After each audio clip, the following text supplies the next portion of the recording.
اکثر زندگی تمہیں ایسے مقام پر لے آتی ہے کہ تمہیں اپنے غم اور دکھ تاریکیوں میں دھکیل رہے ہوتے ہیں، اور تم مدد کے لیے اسباب تلاش کر رہے ہوتے ہو کہ کوئی امید کی ایک کرن تمہاری اندھیر زندگی میں اجالے بکھیر دے۔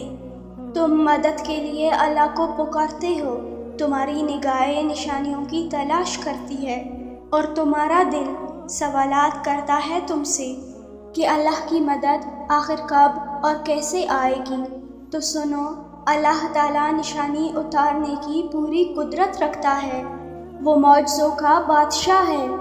اللہ تعالیٰ قرآن پاک میں خود تم سے مخاطب ہے، وہ کہتا ہے کہ بندہ اپنے معاملات اس کے سپرد کر دے، تو وہ رہنمائی کے لیے بھی کافی ہے اور مدد کے لیے بھی۔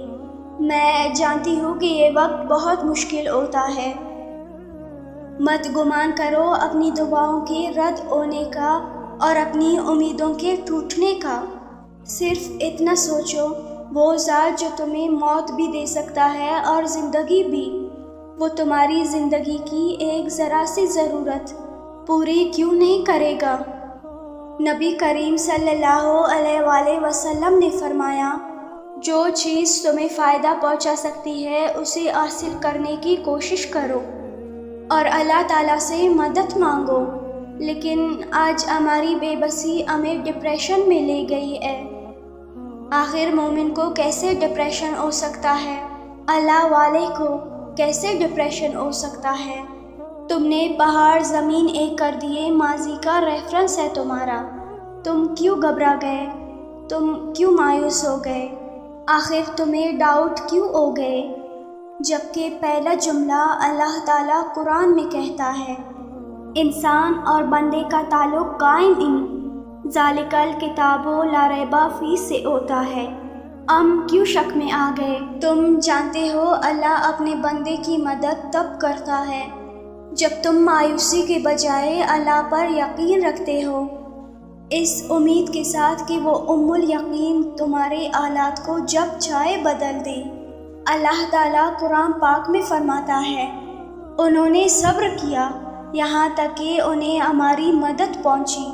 کچھ چیزیں ایسی ہیں جن سے اللہ کی مدد آتی ہے، اللہ تعالیٰ خود بھیجتا ہے اس بندے کو اپنی مدد۔ وہ ہے کہ جب انسان اپنے کیے گئے ایسے افعال سے دلی طور پر نادم ہو کر ایک بار معافی کی فریاد کر لے، کیونکہ بعض دفعہ ایسا ہوتا ہے کہ ہم سے جانے انجانے میں ایسا گناہ ہو جاتا ہے جو ہمارے کاموں میں رکاوٹ کرتا ہے، لہٰذا ایک بار کی گئی معافی ہمارے سارے کاموں سے رکاوٹ کو دور کر دیتی ہے، کیونکہ ایک وہی تو ہے جو تمہاری مدد کے لیے آتا ہے۔